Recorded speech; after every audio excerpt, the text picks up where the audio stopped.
Your doctor just booked you for a routine screening. You agreed without thinking twice. You always do.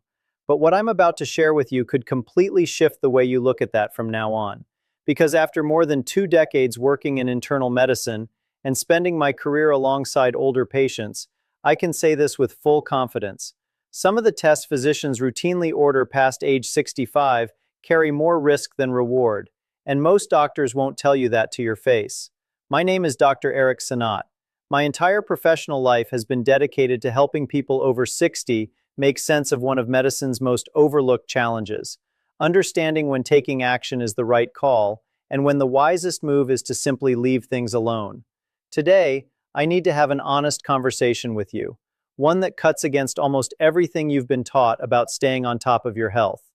There are 4 routine medical checkups I would personally decline after the age of 65. Not out of distrust for medicine, I've given my life to it, but because I've witnessed again and again what happens when these tests return results in a body that's 70, 75 years old. And the outcome is rarely what anyone anticipated. Before I walk you through each one, there's a concept you need to fully understand first. It will reframe every medical conversation you have going forward. It's called the cascade effect. Here's how it works. You show up for a routine test. The test flags something. That something appears like it could be concerning, so your doctor requests a second test for a closer look. That second test picks up something slightly different. Now you're being referred to a specialist. The specialist suggests a minor procedure just to rule things out.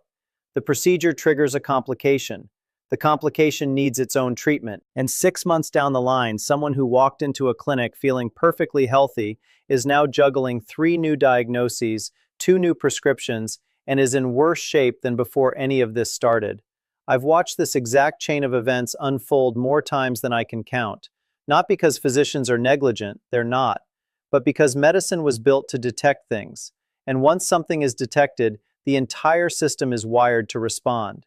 The problem is that not every finding in an aging body actually requires a response.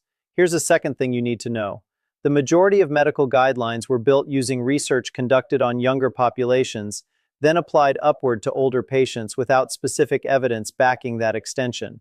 A test that makes complete sense at 50 can carry a completely different risk-to-benefit ratio at 70. And that recalculation almost never happens inside the exam room with you present. Let me tell you about a patient I'll call Theodora. She was 73, a retired school teacher, active, self-sufficient, and sharp as ever. She went in for her annual physical feeling great. Her doctor, following standard protocol, ran a full panel of routine screenings. One of those screenings, a test I'll name shortly, came back abnormal. What followed over the next 9 months was a cascade no one planned for. 3 additional tests, 2 specialist referrals, 1 minor procedure that caused a small bleed. The bleed required monitoring. The monitoring required medication. That medication caused dizziness. And Theodora, who had been completely independent, lost her footing in her bathroom and fractured her hip. She recovered, but she never returned to the same level of independence she had before. The original finding that started all of this, it was ultimately determined to be clinically irrelevant. It was never going to cause her any harm, but the process of chasing it did. We'll come back to Theodora, because the question she asked me during her recovery is one I believe every older adult deserves to bring into the doctor's office before agreeing to any screening. Checkup number 1, routine full-body CT scans. Full-body CT scanning has been heavily marketed to health-conscious adults as the gold standard of preventive care. You lie down, the machine scans everything from your neck to your pelvis, and you walk out knowing exactly what's going on inside. It sounds like the most thorough, responsible thing you could do for your health. Here's the reality. When you scan an entire body at 65 or older, you will almost certainly find something. Not because anything is actually wrong, but because the human body naturally accumulates structural changes with age. Small nodules in the lungs that have sat quietly for decades. Tiny cysts on the liver or kidneys that are completely benign. Minor abnormalities in the spine that are simply part of normal aging. The medical term for these is incidental findings, things discovered by accident that were never causing symptoms and were never going to. But here's what happens the moment that scan report lands on your doctor's desk. They are professionally and legally required to investigate every flagged finding. And so the cascade begins. A lung nodule triggers follow-up CT scans every 6 months for 2 years. That's a meaningful cumulative radiation dose entering a body that is already slower at repairing DNA damage caused by radiation. Sometimes those follow-up scans look slightly different, and that triggers a biopsy. Lung biopsies in older patients carry genuine risks: bleeding, potential lung collapse. A study published in JAMA Internal Medicine found that whole-body CT screening led to further diagnostic testing in 37% of participants, and the vast majority of those findings turned out to be clinically meaningless. Meanwhile, the downstream testing caused real complications in real people. A single full-body CT scan delivers radiation equivalent to roughly 3 years of natural background exposure. At 65, your cells repair that damage more slowly with every passing year. Repeated scans compound the effect. The question to ask before any CT scan: do I actually have symptoms that this scan is specifically designed to investigate? If the answer is no, pause before you agree. Checkup number 2, routine bone density scanning after 80. DEXA scanning measures bone density and screens for osteoporosis. For women in their late 50s and through their 60s, this screening is genuinely valuable. Catching low bone density at that stage creates a real window to intervene, with medication and lifestyle adjustments that can meaningfully lower fracture risk over the years ahead. But past the age of 80, the equation shifts considerably. Here's what typically happens when a routine DEXA scan returns an osteoporosis diagnosis in a patient aged 80 or 85. The standard response is to prescribe bisphosphonate medications, drugs like alendronate or zoledronic acid. These medications do raise bone density readings on future scans, but research published in both the British Medical Journal and the New England Journal of Medicine has raised serious concerns about their use in very elderly patients. The first concern is a rare but severe condition called atypical femur fracture. With prolonged bisphosphonate use, the bone's structural integrity can paradoxically weaken in specific ways, producing fractures in the thigh bone that occur with minimal force and are extremely difficult to repair in elderly patients. The second concern is osteonecrosis of the jaw, a condition where the jawbone begins to deteriorate, particularly linked to these medications following dental procedures in older adults. Here's the bigger picture. After 80, the most effective path to preventing hip fracture isn't treating a number on a scan with medication. It's directly targeting fall risk. Structured fall prevention programs, strength and balance training, home safety assessments, medication reviews to identify anything causing dizziness or instability. These approaches carry strong evidence for reducing actual fractures. A DEXA scan that results in a prescription without a fall prevention conversation is treating the measurement, not the underlying problem. If a bone density scan is recommended after age 80, the key question is this: will the result of this test change the plan beyond what a targeted fall prevention assessment would already recommend? Checkup number 3, carotid artery ultrasound without symptoms.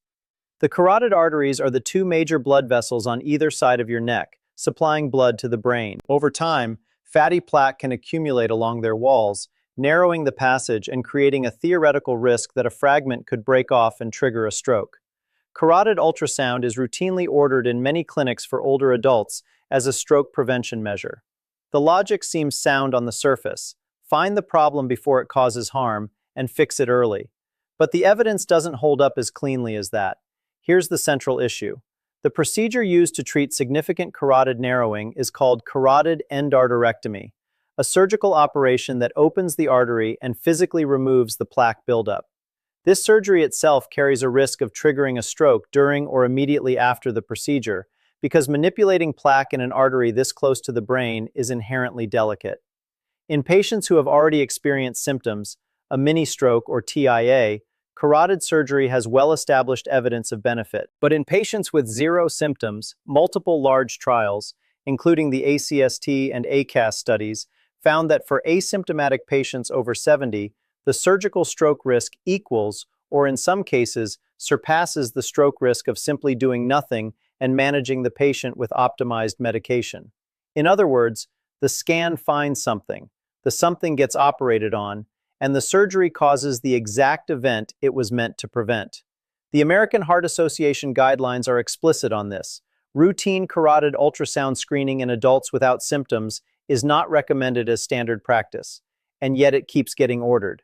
If carotid ultrasound is suggested and you have no stroke or TIA symptoms, ask directly. If narrowing is found, what is the surgical stroke risk compared to simply optimizing my blood pressure and cholesterol medications? Ask for both numbers. You are entitled to both numbers. Checkup number 4. Aggressive cardiac catheterization after a positive stress test with no symptoms. I saved this one for last because it carries the most serious potential consequences. This is the scenario I believe poses the greatest risk of harm rather than benefit in asymptomatic patients over 65. Here's how it typically unfolds. A patient over 65 comes in for a routine cardiac stress test. No chest pain, no shortness of breath during activity, no dizziness, no symptoms of any kind. The test was ordered as a routine preventive measure. It comes back with an abnormal result. The cardiologist recommends cardiac catheterization, a procedure in which a thin tube is threaded through an artery at the wrist or groin, guided up into the coronary arteries, and a dye is injected to directly image the heart's blood vessels.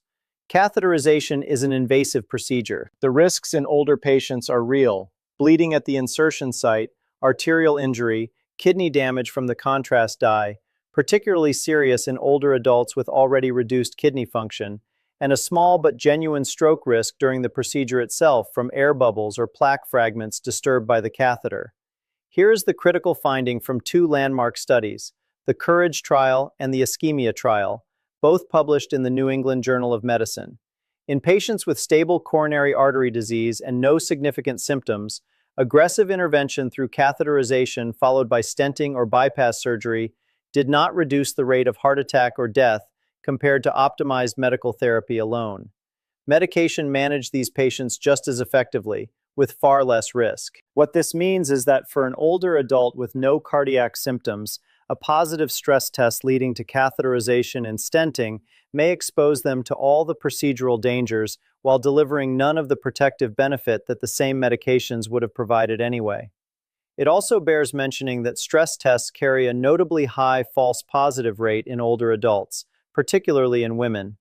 A positive result in a symptom-free patient sets off a chain of events that the research suggests may be both unnecessary and potentially harmful. Before agreeing to cardiac catheterization, ask your cardiologist directly, given that I have no symptoms, what do the outcomes look like for patients like me on medication alone compared to those who undergo the procedure? That answer should be a genuine conversation, not a referral form slid across the desk. I promised I'd come back to Theodora. During one of our conversations in her recovery, she asked me something I think about to this day. She said, "Doctor, if I'd known to ask just one question before that very first test, what would that question have been?" I told her the answer is always the same. If this test finds something, what will we do about it? And is that course of action actually worth pursuing at my age and in my current state of health? That single question, asked before agreeing to any screening, forces the conversation that the medical system is not designed to initiate on your behalf. It gets the doctor thinking about where the cascade leads before it starts. It puts you at the center of the decision. Theodora told me she wished someone had handed her that question 3 decades earlier. I'm handing it to you now. Let me bring this all together. 4 medical checkups that deserve very careful consideration before you agree past age 65. Routine full-body CT scans, virtually guaranteed to surface incidental findings that trigger cascades of investigation for things that were never going to harm you, while building up radiation exposure in a body that repairs that damage more slowly every year. Routine bone density scanning after 80, leading to bisphosphonate medications with serious risks in the very elderly, when structured fall prevention programs carry stronger evidence for reducing actual fractures. Carotid artery ultrasound without symptoms, where the surgery triggered by findings can carry a stroke risk that matches or exceeds the risk of simply optimizing your medications and doing nothing invasive.